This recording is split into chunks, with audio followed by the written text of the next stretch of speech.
the beautiful world of planes hidden in nature. With just a curtain, we can see the moment when a line becomes a plane.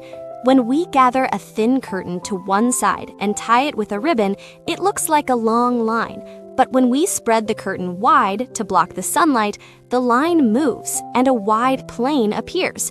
Just as a point moves to make a line, the idea that a line moves to make a plane suddenly feels clear and real. This time, let's think about it in a different way. A plane is made of countless points. When we compare points and planes to soil and land, it becomes even clearer. Soil is the home of all living things on land. The vegetables we eat, the grass that livestock graze on, all begin with soil in the end. When we build houses or buildings, soil is always part of it. But where does soil come from? Soil begins with huge rocks. Hard rocks over a very long time face wind and rain, endure hot days and cold nights, and slowly break apart. No matter how strong they are, when shocks and pressure pile up, the surface weakens first. Sometimes plant roots push into cracks in the rocks and even split them apart. This process, where rocks break down by the power of nature, is called weathering. The tiny grains that fall away are soil. The wide plane of a rock breaks and crumbles into grains as small as points. If we look at it the other way around, the plane of the ground that we stand on is also made from countless points gathered together. In nature, a plane becomes a wide gateway that takes in and lets out light, heat, and air. Trees use sunlight, water, and carbon dioxide to do photosynthesis. To receive more sunlight, leaves spread out into wide planes. Flower petals do the same when they bloom. As signals to attract animals, petals show their beautiful and noticeable planes. We also begin to notice that leaf shapes are different for each plant. Pine needles are thin like needles, so they are closer to lines than planes. On the other hand, green foxtail and corn leaves have long, stretched shapes. Maple leaves spread like a hand, and ginkgo leaves open like a fan. White clover has 3 round leaves gathered together. Most leaves, even if their edges are split, are close to full, solid planes. But monstera leaves are different. They look as if someone cut them with scissors and poked holes handmade. Tropical America, monstera's home, often has heavy rain and strong winds.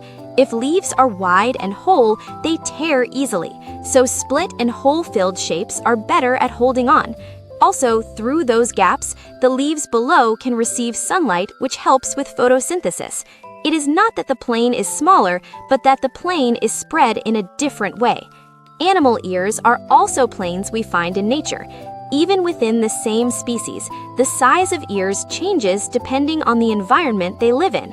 A desert fox has large ears compared to its body, while an Arctic fox has small and cute ears.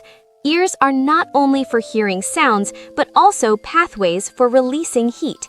The larger the ears, the more heat they can release. So, desert foxes have big ears. In contrast, Arctic foxes have small ears to reduce heat loss. Here too, a plane works not as decoration, but as a tool for survival. On the ground, another kind of plane appears. These are footprints left by hoofed mammals. Cows, sheep, giraffes, and pigs have 2 hooves and stamp 2 planes. In contrast, hippos have 4 hooves and stamp 4 planes. Horses have 1 hoof, and rhinoceroses have 3.